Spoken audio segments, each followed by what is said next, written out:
जिसको नरेंद्र मोदी जी अमृत काल कह रहे हैं, वो सचमुच में मूत्र काल उसको बताने का काम किया है कि दलित पिछड़ा कलियतों के लिए ये मूत्र काल है, ये अमृत काल नहीं, ये विष काल है। नरेंद्र मोदी जी भी जब कुंभ के मेला में गए थे तो सफाई कर्मियों का पैर धो करके पिए थे, लेकिन आज वो पैर धोने वाले सफाई कर्मी की क्या स्थिति है, इसका कभी उन्होंने मूल्यांकन किया?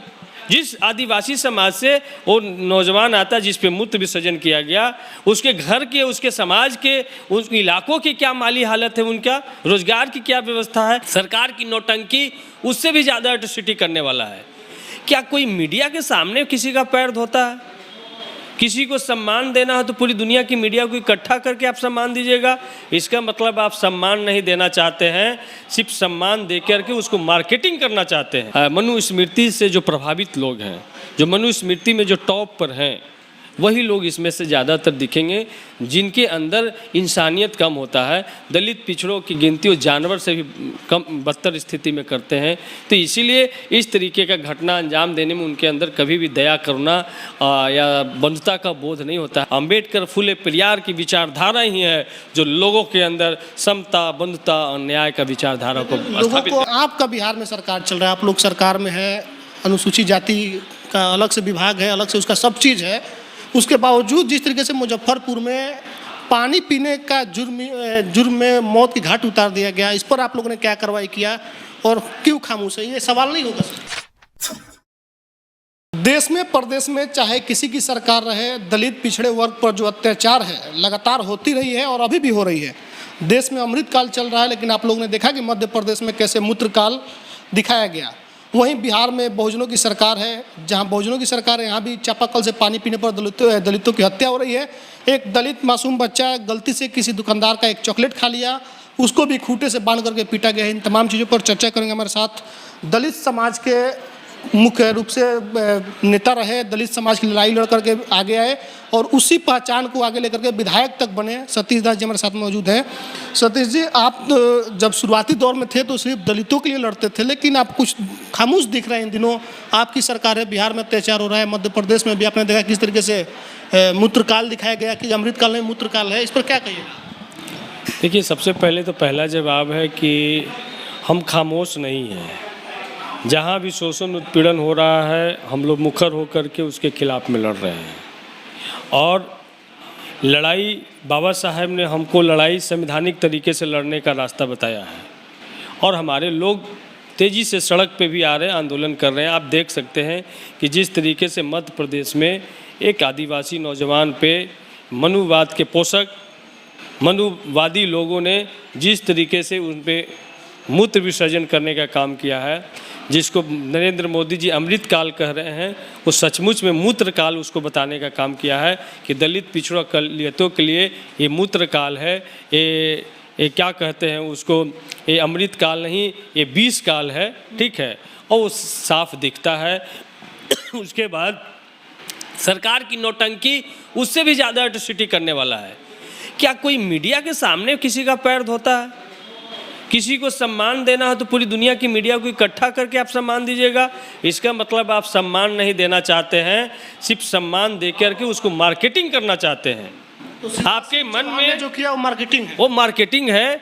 सम्मान तो सम्मान आप कानून बना करके सम्मान दे सकते हैं। जिस तरीके से बाबा साहब ने कभी इस तरीके का कृत्य नहीं किया। बाबा साहब ने संवैधानिक रूप से हम सबको सशक्त किया।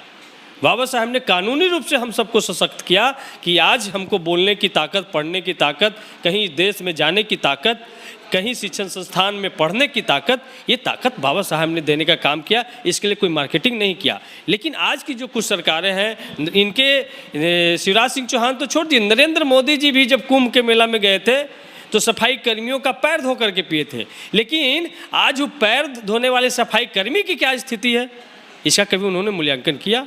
जिस आदिवासी समाज से वो नौजवान आता जिस पे मूत्र विसर्जन किया गया, उसके घर के, उसके समाज के, उस इलाकों की क्या माली हालत है, उनका रोजगार की क्या व्यवस्था है? क्या इस तरीके से एक व्यक्ति तो मीडिया में आ गया, हजारों व्यक्ति के साथ में रोज तरीके से कृत हो रहा है? क्या इसके लिए कोई उनके पास में कोई रास्ता, कोई उपाय है? तो का डाटा है कि सबसे ज़्यादा आदिवासियों पर कहीं अत्याचार हो रहा है तो मध्य प्रदेश है। एकदम सबसे ज़्यादा आदिवासियों पे अत्याचार की वजह है कि वहाँ आदिवासियों की संख्या है और अशिक्षा आज भी वहाँ पर है।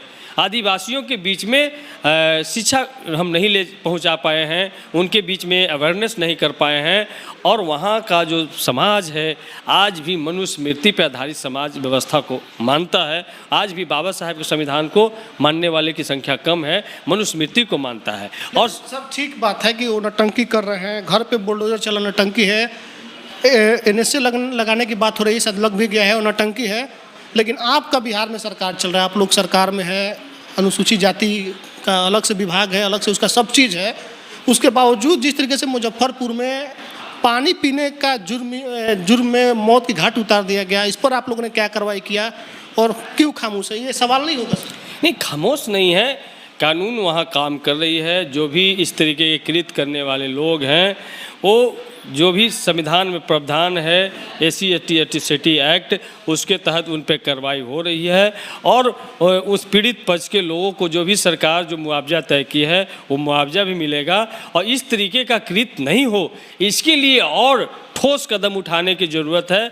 और आने वाला सत्र है, हम सब लोग बैठ करके उसमें चर्चा करेंगे कि क्या इस तरीके से अमृत काल में दलित पिछड़ों पर अगर अत्याचार बढ़ रहा है तो कौन लोग हैं जो अत्याचार कर रहे हैं? क्या वही लोग हैं जो RSS के पोषक लोग हैं, जो RSS के ब्रांच शाखे से निकल कर के आए हैं? क्या वो लोग फिर से बेकाबू होकर के फिर से वही राज स्थापित करना चाहते हैं जिस राज के खिलाफ में लालू यादव ने लड़ाई लड़ा?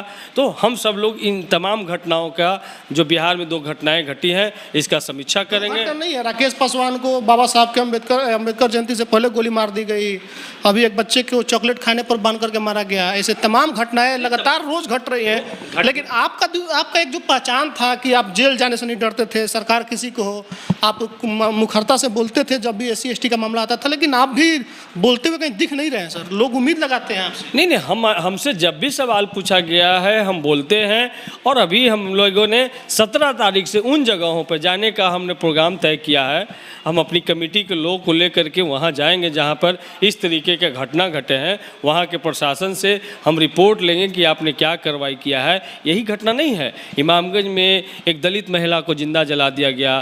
तो इस तरीके का घटना, आप अरवल में पति पत्नी को पर हमला हुआ, उनको मौत के घाट उतार दिया गया। तो इस तरीके की जो भी घटनाएं घटी हैं, हम SC ST welfare committee Bihar विधानसभा के सदस्य हैं, तो हमारी जिम्मेदारी है कि तमाम घटनाओं का अध्ययन करें और एक ठोस सरकार को सुझाव दें कि इस तरीके का अगर आप ठोस पहल करेंगे तो इस तरीके की घटना को रोकने में हम सक्षम हो पाएंगे, इसमें कमी लाने में हम सक्षम हो पाएंगे। क्या कदम उठेगा? ये किस तरह का कानून बन जाए कि ये सब घटनाएं रुक जाएगी? नहीं, कानून हमारे पास में है। कानून का सही से, फिर लोगों में डर कैसे खत्म हो गया? जो लोग इस तरह से अत्याचार कर रहे हैं, उनकी डर क्यों खत्म हो गया? क्योंकि कन्विक्शन रेट बिहार में कम है। जो सज़ा तक मामला पहुंचना चाहिए, हम लोगों ने अध्ययन किया है, उसमें कन्विक्शन रेट में कमी आई है। सरकार उस पर, हम मुख्यमंत्री के समक्ष बैठक हुई थी, हमने कहा कि जब तक हम कन्विक्शन रेट को नहीं बढ़ाएंगे और आरोपियों को सज़ा तक हम नहीं पहुंचा पाएंगे, तब तक हम इस कानून का भय लोगों में नहीं उत्पन्न हो पाएगा। और उस पर SPD ट्रायल करा करके स्पेशल SC ST कोर्ट हर एक जिला में बनाया गया है, स्पेशल PP इसके लिए नियुक्त किए गए हैं और उसमें कानूनी रूप से भी तेज़ी लाने का सरकार प्रयास कर रही है। आप इस तरह के घटनाओं का जहाँ भी होता है आप जाते हैं, देखते हैं मामला क्या है, क्या इसमें कोई भाजपा और RSS कनेक्शन भी है, जैसा कि आप लोग आरोप लगाते हैं? नहीं, आरोप नहीं लगाते हैं। देखिए, जब आज अध्ययन कीजिएगा तो इस तरीके का घटना को अंजाम देने वाले ज़्यादातर जो लोग वही मनुस्मृति से जो प्रभावित लोग हैं, जो मनुस्मृति में जो टॉप पर हैं, वही लोग इसमें से ज़्यादातर दिखेंगे जिनके अंदर इंसानियत कम होता है। दलित पिछड़ों की गिनती वो जानवर से भी कम बदतर स्थिति में करते हैं। तो इसीलिए इस तरीके का घटना अंजाम देने में उनके अंदर कभी भी दया, करुणा या बंधुता का बोध नहीं होता है। जिनके अंदर गौतम बुद्ध का ज्ञान हो, जिनके अंदर अंबेडकर की शिक्षा हो, जिनके अंदर पेरियार की शिक्षा हो, जिनके अंदर लोहिया JP कर्पूरी की शिक्षा हो, तो वो इस तरीके का कृत्य नहीं कर पाएगा। जो लोग भी मनुस्मृति का वकालत करते हैं, उनका मानना है कि मनुस्मृति एक ऐसा ग्रंथ है जिससे बढ़िया ढंग से शासन किया जा सकता है, शासन को चलाया जा सकता है। तो आपको क्या दिक्कत है? मनुस्मृति एक ऐसा ग्रंथ है जिससे बहुसंख्यक समाज, खास करके 90% लोगों को सही ढंग से गुलाम बनाया जा सकता है, और गुलाम बनाए रखने का यंत्र है मनुस्मृति। और उस यंत्र को ही बाबा साहब ने 25 दिसंबर 1927 को जला करके मनुस्मृति दहन दिवस मनाया था, और हम लोगों को कहा था कि इस ग्रंथ से आज़ाद पाना है। और जब उनको संविधान लिखने का मौका मिला तो उन्होंने आर्टिकल 14 लिखा, एवरीवन इक्वल बिफोर लॉ।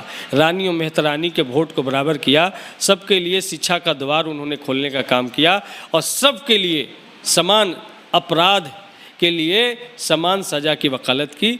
तो और शिक्षित करने का समाज है जो आदरणीय प्रधानमंत्री नरेंद्र मोदी जी जो विश्व गुरु बनाने का जो सपना देखते हैं, तो भारत का दुनिया के 100 यूनिवर्सिटी में एक भी यूनिवर्सिटी नहीं आता है। एकमात्र यूनिवर्सिटी जो दिल्ली IIT आता है वो 126वें नंबर पर आता है, पहले 150 में, 150 अंदर में 2 यूनिवर्सिटी आता है, 200 के अंदर में 3 यूनिवर्सिटी आता है, और 500 के अंदर में 14 यूनिवर्सिटी भारत के आते हैं। तो इस तरीके से हम कैसे देश का विकास कर पाएंगे, कैसे विश्व गुरु बन पाएंगे? जो हमारा नालंदा, तक्षशिला, विक्रमशिला एक जो धरोहर था जहाँ पूरी दुनिया के लोग यहाँ पर शिक्षा ग्रहण करने आते थे, फिर से हमको शिक्षा व्यवस्था को उसी रूप में लेके जाना पड़ेगा। अम्बेडकर, फुले, पेरियार की विचारधारा ही है जो लोगों के अंदर समता, बंधुता और न्याय का विचारधारा को लोगों को अम्बेडकर, पेरियार की भाषा कहाँ समझ में आ रही है? उनको तो बागेश्वर बाबा की भाषा समझ में आ रही है। उनको क्या नाम है जो गैस सिलेंडर कम करा के दे रहे थे, उनकी भाषा समझ में आ रही है। एकदम सही है, और आप सही करें, लेकिन अम्बेडकर की भाषा आप लोगों को समझ में आने लगा है। हजारों नहीं, लाखों नहीं, करोड़ों की संख्या में नौजवान सड़क पर उतरते हैं। आप 2 अप्रैल 2018 की घटना को देख सकते हैं, जो SC एट्रोसिटी एक्ट को जब भाजपा सरकार ने ख़त्म करने का प्रयास किया, उसके खिलाफ में किस तरीके से वो एक ऐतिहासिक गोलबंदी हुआ, और सड़क पे इस तरीके से हुआ कि भारत का चक्का जाम सा हो गया, और सरकार को मजबूर हो करके फिर से SC ST एक्ट को बहाल करना पड़ा। तो इस तरीके से जागृति आ रही है, और इसको और मिशन मोड में करने की आवश्यकता है।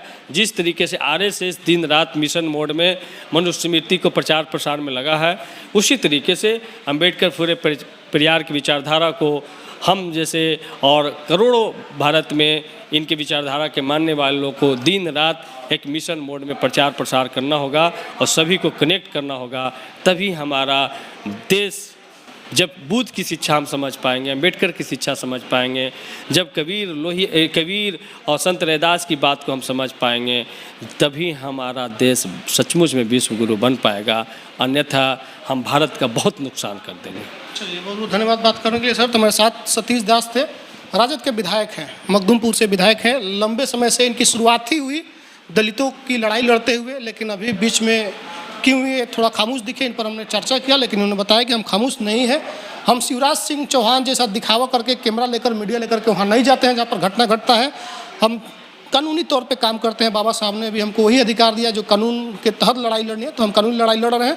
हम दिखावा नहीं करते हैं कि अमृतकाल है और उस अमृतकाल में किसी पर मूत्र बरसा दिया जाए, उसके बाद से उसका पैर धोया जाए। तो दिखावे वाले लोगों से हम दूर हैं, हम काम कर रहे हैं। और जो सत्र चालू होने वाला है, इसमें हम कोशिश करेंगे कि इन तमाम मुद्दों को रखें, और जिनके साथ भी मनुस्मृति और मनुस्मृति के पोषक लोगों ने अत्याचार किया है, उनके प्रति लड़ाई लड़ने की एक मुहिम तैयार हो और उनसे लड़ा जाए, अपने लोगों को इंसाफ दिलाया जाए। बाकी जो लोग वीडियो देख रहे हैं, प्रतिक्रिया कमेंट बॉक्स में लिखिएगा। फेसबुक देखते वीडियो शेयर कीजिए, यूट्यूब देखते हैं चैनल को सब्सक्राइब कीजिए। बहुत